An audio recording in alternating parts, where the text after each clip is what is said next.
கத்துறான். தயிர் வாசனைக்கு வேற எதுவும் இல்ல.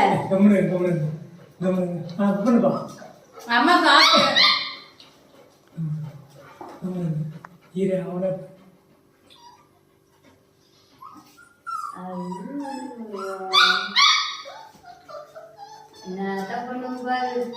கேடியா எங்க கேடி போனதானா எல்லாம் சுத்தி நிற்பாங்க.